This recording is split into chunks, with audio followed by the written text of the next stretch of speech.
ഷാഫി പറമ്പിലിനെതിരെ പാലക്കാട്ടെ ഒരു വിഭാഗം കോൺഗ്രസ് നേതാക്കൾ കെപിസിസിയെ അതൃപ്തി അറിയിച്ചു. കെപിസിസി വർക്കിംഗ് പ്രസിഡന്റായ ഷാഫി ഗ്രൂപ്പ് യോഗം വിളിച്ചതിലാണ് പരാതി. എ.പി. അനിൽകുമാറിനോടാണ് അതൃപ്തി അറിയിച്ചത്. പാലക്കാട് സ്ഥാനാർത്ഥിയാകാൻ ചരട് വലിക്കുന്നതിൽ ഉൾപ്പെടെ നേതാക്കൾക്ക് അമർഷമുണ്ടെന്നാണ് വിവരങ്ങളുമായി അരുൺ ആലത്തൂർ ചേരുകയാണ്. അരുൺ, ഇപ്പോൾ ഉയരുന്ന ചോദ്യം ഈ കോൺഗ്രസിൽ മത്സരിക്കാൻ ഷാഫി പറമ്പിൽ മാത്രമേ ഉള്ളോ എന്നതാണ്. ഇപ്പോൾ വടകര വിട്ട് അടുത്തു വരുന്ന നിയമസഭാ തെരഞ്ഞെടുപ്പിൽ പാലക്കാട് നിന്നും മത്സരിക്കാനാണ് ഷാഫിക്ക് മോഹം. ആ മോഹം ഉള്ളിൽ വെച്ചുകൊണ്ട് ഗ്രൂപ്പ് യോഗം വിളിക്കുന്നത് അടക്കമുള്ള നടപടികളിലേക്ക് ഷാഫി പറമ്പിൽ കടന്നിരിക്കുകയാണ്. ഇതിനെതിരെയാണ് കെപിസിസിക്ക് അതൃപ്തി അറിയിച്ചുകൊണ്ട് ഒരു വിഭാഗം രംഗത്ത് വന്നിരിക്കുന്നത്. എന്താണ് കോൺഗ്രസിൽ ഷാഫി പറമ്പിലിനെ മുൻനിർത്തി നടക്കുന്നത്?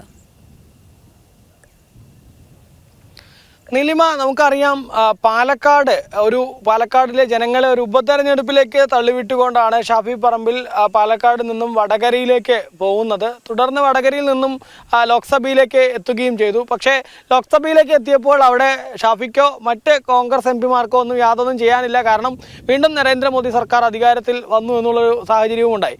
ഇതിനുശേഷം ഷാഫി തൻ്റെ പ്രിയ ശിഷ്യനായ രാഹുൽ മാങ്കൂട്ടത്തിലിനെ കൊണ്ടുവന്ന് പാലക്കാട് മത്സരിപ്പിക്കുകയായിരുന്നു. ആ സമയത്ത് തന്നെ വലിയ വിമർശനങ്ങളും പ്രതിഷേധങ്ങളും ഒക്കെ കോൺഗ്രസിനകത്ത് ഈ ഷാഫി ഇത്തരത്തിൽ തൻ്റെ അനുയായിയെ തന്നെ പുറത്തുനിന്നും, ജില്ലയിൽ നിരവധി കഴിവുള്ള ചെറുപ്പക്കാരന്മാരുണ്ടായിട്ടും അവരെയൊന്നും പരിഗണിക്കാതെ പുറത്തുനിന്നും ഒരു വ്യക്തിയെ കൊണ്ടുവന്ന് പാലക്കാട് മത്സരിപ്പിക്കുന്നു എന്നുള്ളതിൽ വലിയ അതൃപ്തി അന്ന് തന്നെ ഉയരുന്ന ഒരു സാഹചര്യം ഉണ്ടായിരുന്നു. ഏതായാലും രാഹുൽ മത്സരിച്ചു, രാഹുൽ വിജയിക്കുകയും ചെയ്തു. പക്ഷേ അതിനുശേഷം ഇനി വീണ്ടും ഒരു നിയമസഭാ തെരഞ്ഞെടുപ്പിലേക്ക് കേരളം കടക്കാനിരിക്കുമ്പോൾ ഷാഫി ഒരു മന്ത്രിസ്ഥാനം മോഹിച്ചുകൊണ്ട്, അതായത് UDF മറ്റ് അധികാരത്തിൽ വരികയാണെങ്കിൽ തനിക്കൊരു മന്ത്രിസ്ഥാനം ലഭിക്കുമെന്ന് മോഹിച്ചുകൊണ്ട് വീണ്ടും പാലക്കാട്ടേക്ക് വരുന്നതിന് വേണ്ടിയുള്ള ചരടുവലികൾ, നീക്കങ്ങൾ നടത്തുന്നു എന്നുള്ളതാണ്. ഇതിൻ്റെ ഭാഗമായി കഴിഞ്ഞ ദിവസം ഷാഫിയുടെ നേതൃത്വത്തിൽ ഒരു രഹസ്യ യോഗം പാലക്കാട് ചേരുകയുണ്ടായി എന്നുള്ളതാണ്. ആ രഹസ്യ യോഗത്തിന് ശേഷം ഇതിൻ്റെ വിവരങ്ങളൊക്കെ പുറത്തു വന്നതോടുകൂടെ തന്നെ കോൺഗ്രസ് നേതാക്കൾക്കിടയിൽ വലിയ അതൃപ്തി ഉയരുന്ന ഒരു സ്ഥിതിയാണ് ഉള്ളത്. പ്രത്യേകിച്ചും ഈ ഷാഫിയെ എതിർക്കുന്ന, ഒപ്പം DCC നേതൃത്വം ഉൾപ്പെടെയുള്ള ആളുകൾ, അവർക്ക് ഈ ഷാഫി വീണ്ടും പാലക്കാട്ടേക്ക് ഇങ്ങനെ വരുന്നതെന്ന് മാത്രമല്ല, മന്ത്രിസ്ഥാനം മോഹിച്ചുകൊണ്ട് ഷാഫി ഇവിടെ വന്ന്, പ്രത്യേകിച്ച് ഈ KPCCയുടെ വർക്കിംഗ് പ്രസിഡന്റ് കൂടെയായ വ്യക്തിയുടെ നേതൃത്വത്തിൽ ഒരു രഹസ്യ യോഗമൊക്കെ ചേരുന്നു എന്നുള്ളത് യാതൊരു കാരണവശാലും അംഗീകരിക്കാനാവില്ല എന്നുള്ള നിലപാടിലാണ് ഒരു വിഭാഗം കോൺഗ്രസ് നേതാക്കൾ മാത്രമല്ല, യൂത്ത് കോൺഗ്രസിലെ നേതാക്കൾക്കും സമാന അഭിപ്രായം തന്നെയുണ്ട്. ഏതായാലും ഇതുമായി ബന്ധപ്പെട്ട് ഇവർ KPCC നേതൃത്വത്തിന് പരാതി നൽകിയിരിക്കുകയാണ് എന്നുള്ളതാണ്. ഈ സംഭവത്തിൽ A.P. അനിൽകുമാറിനെയാണ് നേതൃത്വം പരാതി അറിയിച്ചിരിക്കുന്നത് എന്നുള്ളതാണ് ലഭിക്കുന്ന വിവരം. ഏതായാലും പാലക്കാട്ട് ഇത്തരത്തിൽ രഹസ്യ യോഗവും മറ്റും ചേരുന്നു. ഷാഫി തുടർച്ചയായി വടകരയിലെ MP ആണെങ്കിൽ പോലും വടകരയേക്കാൾ കൂടുതലധികം ഷാഫി എത്തുന്നത് പാലക്കാട്ടേക്കാണ്, പാലക്കാട്ടെ പരിപാടികളിലേക്കാണ്. ഇതൊക്കെ ഈ വരുന്ന നിയമസഭാ തെരഞ്ഞെടുപ്പിൽ വീണ്ടും മത്സരിക്കാൻ വേണ്ടിയുള്ള ഒരു നീക്കത്തിൻ്റെ ഭാഗമായിട്ടാണ് എന്നുള്ളതാണ് ഈ കോൺഗ്രസിലെ ഒരു വിഭാഗം നേതാക്കൾ പറയുന്നത്. അത് ഏതായാലും അംഗീകരിക്കാൻ കഴിയില്ല. എപ്പോഴും പാലക്കാട്ടെ മണ്ഡലം എന്നുള്ളത് ഷാഫിയുടെ അനുയായികളുടെയും മാത്രമായൊരു മണ്ഡലമാക്കി മാറ്റാനുള്ള ശ്രമം, അത് അംഗീകരിക്കാൻ കഴിയില്ല എന്നുള്ളതാണ് ഈ മറ്റ് വിഭാഗങ്ങൾ, പ്രത്യേകിച്ച് VK ശ്രീകണ്ഠൻ MP-യുടെ KC വേണുഗോപാൽ പക്ഷമാണെങ്കിലും അതല്ലെങ്കിൽ I ഗ്രൂപ്പ് ആണെങ്കിലും ഒക്കെ അവർക്കൊക്കെ തങ്ങളുടെ ഇടയിലും നിരവധി കഴിവുള്ള ചെറുപ്പക്കാരും മറ്റും ജില്ലയിൽ തന്നെ ഉണ്ട്. പക്ഷെ അവരെയൊന്നും പരിഗണിക്കാതെ ഷാഫിയുടെ ഒരു മണ്ഡലവും ഷാഫിയുടെ ഒരു മേഖലയും മാത്രമാക്കി ഈ പാലക്കാടിനെ മാറ്റാനുള്ള ശ്രമങ്ങൾ, അത് അംഗീകരിക്കാനാവില്ല എന്നുള്ളത് തന്നെയാണ് അവരൊക്കെ പറയുന്നത്. ഏതായാലും ഈ സംഭവത്തിൽ KPCC നേതൃത്വത്തിന് ഇവർ പരാതി നൽകിയിരിക്കുകയാണ്. പ്രത്യേകിച്ച് ഈ ഒരു മന്ത്രിസ്ഥാനം മോഹിച്ചുകൊണ്ട് ലോക്സഭയിലേക്ക് പോയൊരു വ്യക്തി വീണ്ടും കേരളത്തിലേക്ക് തിരിച്ചു വരുന്നു എന്ന് പറയുമ്പോൾ അത് അംഗീകരിക്കാനാവില്ല എന്നുള്ളത് തന്നെയാണ് ഈ നേതാക്കൾ പരാതിയായിട്ട് പറയുന്നത്. ഏതായാലും പാലക്കാട്ടെ ജനത ഈ വിഷയത്തിലൊക്കെ എങ്ങനെ പ്രതികരിക്കുമെന്നുള്ളത് നോക്കിക്കാണേണ്ടതാണ്. കാരണം പാലക്കാട്ടെ ജനങ്ങളെ പാതി വഴിയിലിട്ട് ഷാഫി ലോക്സഭയിലേക്ക് പോയതാണ്.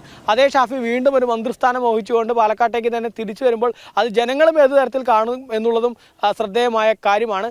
നിലവിലേതായാലും ഈ വരുന്ന നിയമസഭാ തെരഞ്ഞെടുപ്പിൽ പാലക്കാട് നിന്ന് വീണ്ടും മത്സരിക്കാൻ വേണ്ടിയുള്ള നീക്കങ്ങൾ, ചരടുവലികളൊക്കെ അണിയറയിൽ നടക്കുന്നു. അതിനെതിരെ എതിർപ്പും കോൺഗ്രസിനുള്ളിൽ തന്നെ ഉയരുന്ന ഒരു സ്ഥിതിയാണ് ഉള്ളത്. അതായത് ഷാഫിയുടെ നീക്കം ഇങ്ങനെയാണെങ്കിൽ വടകരയിൽ വീണ്ടും ഒരു ഉപതെരഞ്ഞെടുപ്പ്, അത്തരത്തിലുള്ള നീക്കങ്ങളിലേക്കാകും പോകുക. UDF ഭരണം കിട്ടുകയാണെങ്കിൽ ഷാഫി ലക്ഷ്യമിടുന്നത് ഒരു മന്ത്രിസ്ഥാനം തന്നെയാണ്. വളരെ കൃത്യമായി ഷാഫിക്ക് ഇക്കാര്യത്തിൽ പിന്തുണയും ലഭിക്കുന്നുണ്ട്. വളരെ കൃത്യമായ പിന്തുണയുണ്ട്. നമുക്കറിയാം ഷാഫിയുടെ പുറകിൽ അണിനിരന്ന ശക്തികൾ ആരൊക്കെയാണ് എന്ന കാര്യത്തിൽ നമുക്ക് ചില വിവരങ്ങളൊക്കെ അറിയാമല്ലോ. അതിൻ്റെ കൂടി അടിസ്ഥാനത്തിലാണ് ഷാഫിയുടെ ഈ നീക്കം വളരെ നിസ്സാരമായ ഒരു കാര്യമല്ല.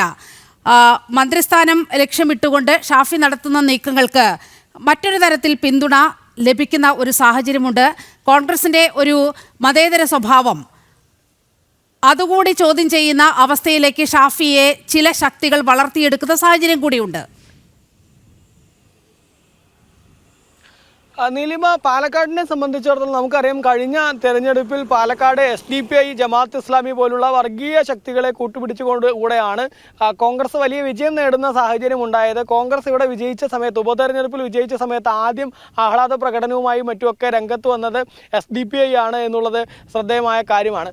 ഏതായാലും ഷാഫിയെ വീണ്ടും കൊണ്ടുവരിക എന്നുള്ളത്, അത് അത്തരത്തിലുള്ള ഈ SDPI, പോപ്പുലർ ഫ്രണ്ട് പോലുള്ള അല്ലെങ്കിൽ ജമാഅത്ത് ഇസ്ലാമി പോലുള്ള ശക്തികൾ അവർക്കും ഷാഫി തന്നെ വീണ്ടും മത്സരിക്കുക എന്നുള്ളതിൽ വലിയ താല്പര്യമാണ് ഉള്ളത് എന്നുള്ളത് തന്നെയാണ് പാലക്കാട് നമുക്ക് കാണാൻ സാധിക്കുന്നത്.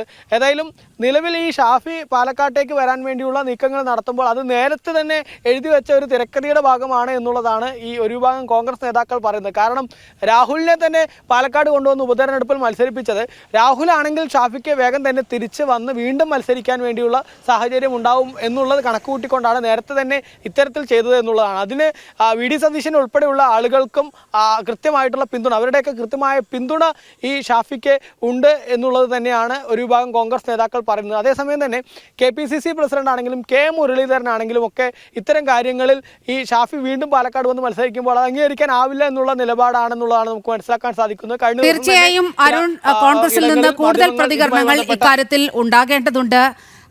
രാഹുൽ മാങ്കൂട്ടത്തിന്റെ അടക്കം ഇക്കാര്യത്തിലുള്ള റെസ്പോൺസ് അറിയേണ്ടതുണ്ട്. തീർച്ചയായും സ്വാഭാവികമായും ഇക്കാര്യത്തിൽ കോൺഗ്രസിന്റെ ഭാഗത്തു നിന്നും പ്രതികരണം ഉണ്ടാകും.